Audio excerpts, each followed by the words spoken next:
hello' good morning কি খবৰ সকলোৰে আশা কৰিছোঁ সকলো ভালে আছে আৰু প্ৰথমতে সকলোলৈকে সৰস্বতী পূজাৰ বহুত বহুত শুভেচ্ছা জ্ঞাপন কৰিছোঁ মা সৰস্বতীয়ে সকলোকে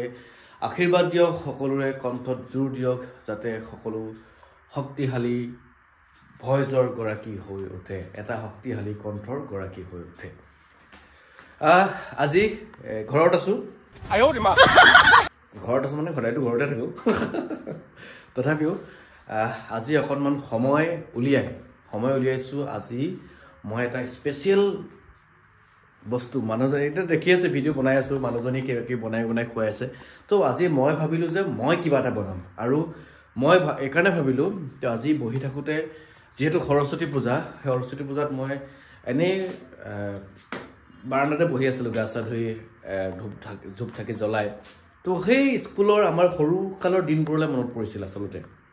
আৰু তেতিয়া তেতিয়া আমি যেতিয়া সৰু আছিলোঁ স্কুলত পঢ়ি আছিলোঁ তেতিয়া সৰস্বতী পূজাত আমি কলপাত কটা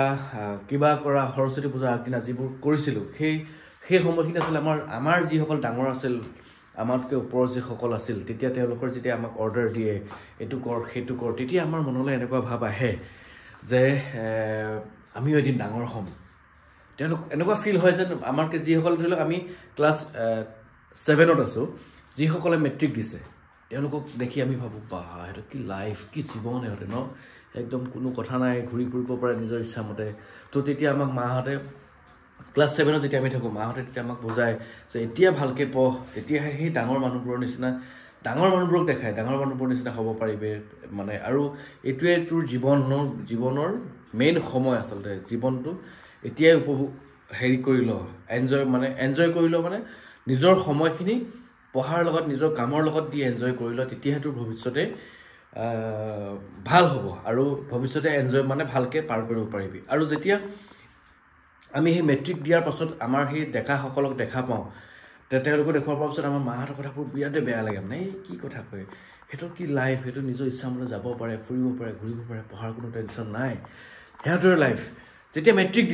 দিয়াৰ পাছত আকৌ তাতকৈ ডাঙৰখিনিলে ভাল লাগে যি চাকৰি কৰে গাড়ী লৈ ঘূৰি ফুৰে তো একদম এনেকুৱা লাগে বা আমিও পোৱা হ'লে আমাৰ লাইফটো এনেকুৱা হোৱা হ'লে তো যেতিয়াই গৈ আমি তেতিয়া সেই পৰ্যায়টো পালোঁহি ভগৱানৰ কৃপাত এখন গাড়ী লৈ চলাই আছোঁ ধুনীয়াকৈ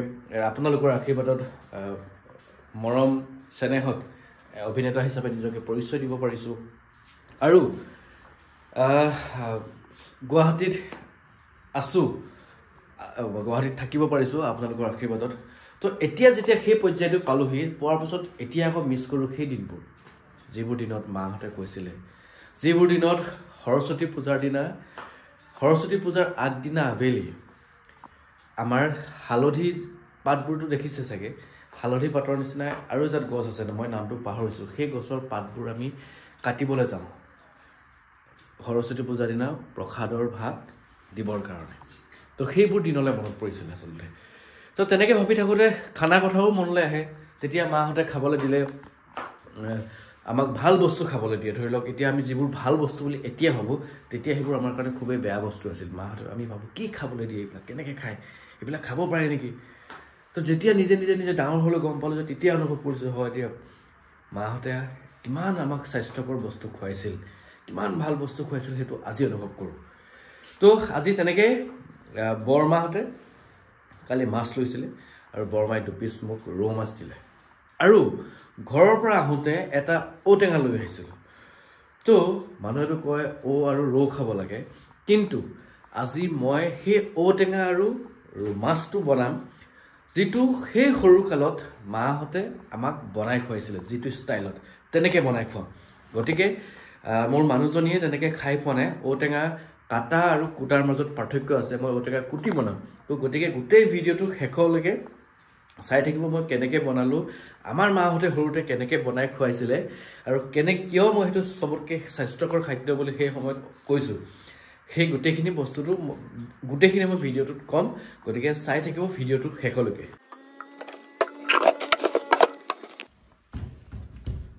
ফ্ৰিজটো খুলিয়ে পিনাট বাটাৰো দেখা পালোঁ অকণমান খাবলৈ মন গ'ল অকণমান প্ৰথমতে পিনাট বাটাৰ খাই লওঁ তাৰপাছত এই যে দেখিছে এই ৰব দেখাই আছে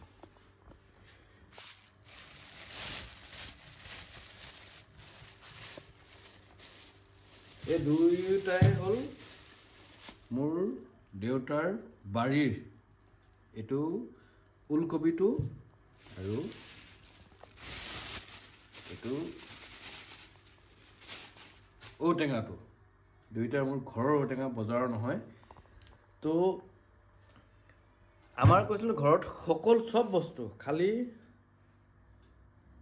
নিমখ আৰু দাইল সেইকেইটাহে কিনি খোৱা হয়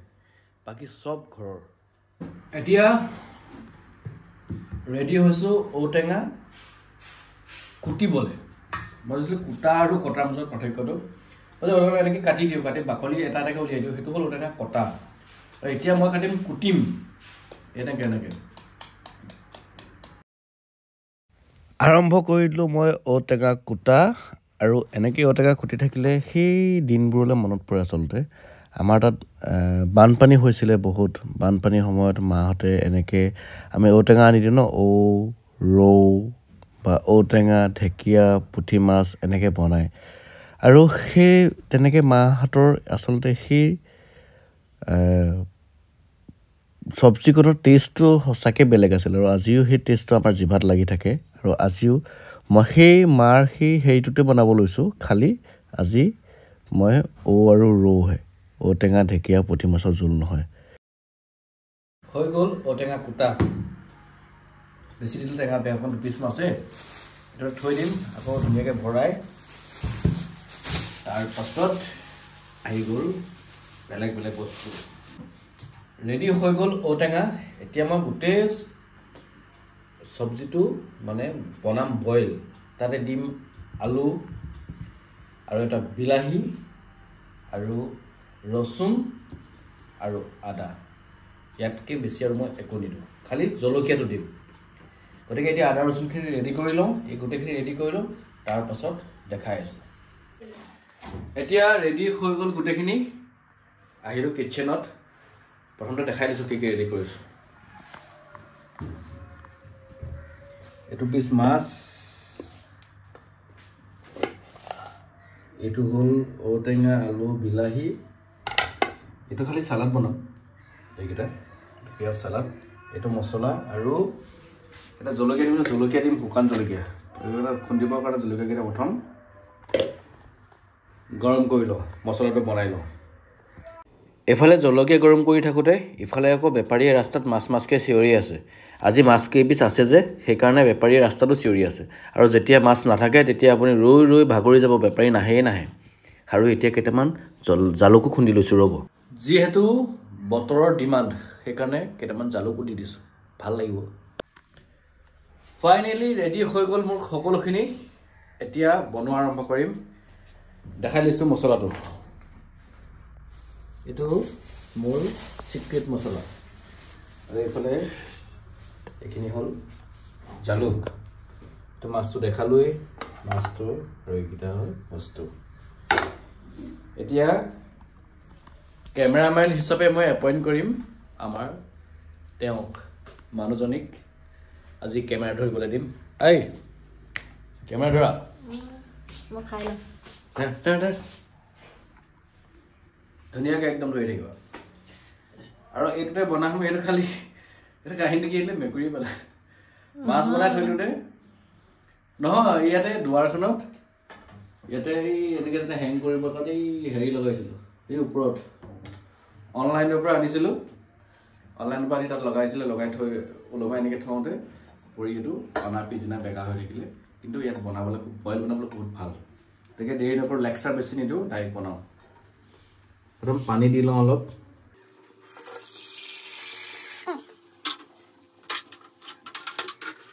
প্ৰথমতে দিবলগীয়া আছে বস্তুখিনি এইখিনি পাচলিখিনি প্ৰথম দি দিলে গোটেইখিনি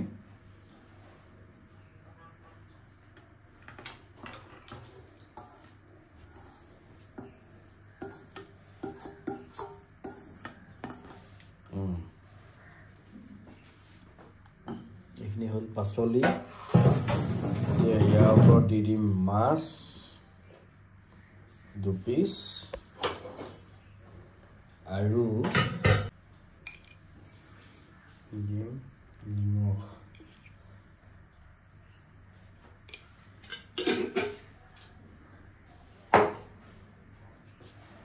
এতিয়া দি দিম অকণমান সময় উতলাৰ পাছত বাকী মছলাবোৰ দিম আৰু একেবাৰে ফাইনেল ৰিজাল্টটো দেখাম কেনেকুৱা হয় আৰম্ভ হৈছে উতলা এয়া যেটা আমি হালধি দিয়া নাই সেইকাৰণে কালাৰটো বগা বগা হৈ থাকিব আৰু এতিয়া ইয়াত মই আৰম্ভ কৰি মছলা দিয়াৰ প্ৰথমতে দি দিলোঁ জালুক তাৰ পাছত মোৰ সিক্ৰেট মছলাটো দি ঢাকি থৈছিলোঁ আৰু এতিয়া চাওক কালাৰটো ৱাও সঁচাকৈ বহুত ধুনীয়া লাগিছে আৰু স্মেলটো ক'লো নহয় অকণমানো হালধি দিয়া নাই আৰু এই যদি গোটেই যে বনাই আছোঁ এই ষ্টাইলটো একচুৱেলি মই যদি ক'বলৈ যাওঁতো মিচিং ষ্টাইল হয় কাৰণ আমাৰ ঘৰত মই যে কৈছোঁ ন বাল্যকালৰ সেই দিনবোৰলৈ মনত পৰে আচলতে আমাৰ ঘৰত মই মিচিং মানুহ আগতে আছিলে কেইজনমান তেওঁলোকে মোক খুব মৰম কৰিছিল আৰু তেওঁলোকে বনাই এনেকৈ খুৱাইছিল আৰু সেইটো তেওঁলোকেও এনেকৈ কাটে আৰু খালি ঔটেঙা কাটাটো মাহঁতেও কাটিছিলে আমাৰ কিন্তু গোটেই বইল ষ্টাইলটো মিচিং ষ্টাইলত কৰি আছোঁ তো আপোনালোকে খাইছেনে নাই যদি খাই কেনেকুৱা পায় খাই যদি কেনেকুৱা পায় আৰু যিসকলে খোৱা নাই তেওঁলোকে কিন্তু ট্ৰাই কৰি চাব পাৰে বহুত টেষ্টি হয় এতিয়া বাৰু মোৰ ইয়াৰ ৰিজাল্টটো দি আছে বাৰু আমাৰ ফিডবেকে হা আৰু এতিয়া একদম ফাইনেল লাষ্ট পৰ্যায়ত হৈ গ'ল মোৰ আজি মিচিং ষ্টাইলৰ বইল আৰু ৰৌ আহকচোন কেনেকুৱাকৈ চাওঁ এবাৰ এই ধুনীয়া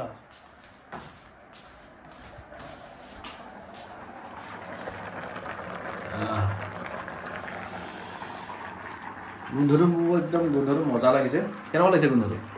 কেনেকুৱা লাগিছে ভাল লাগিছে এতিয়া খাই গমটো গম পাম গেছটো বন্ধ কৰি দিম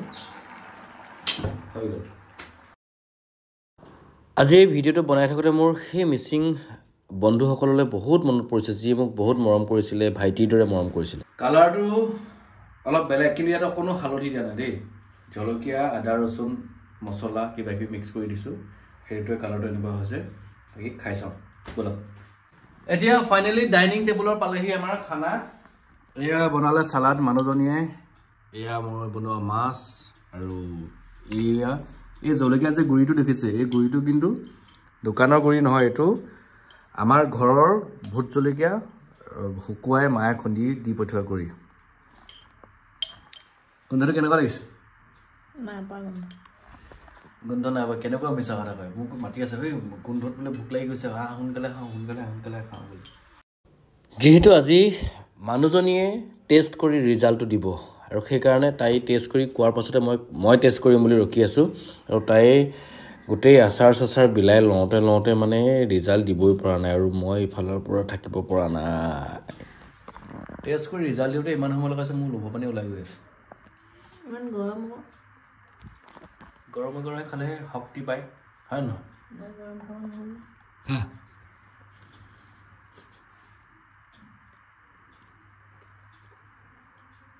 নিমখ বেছি আছে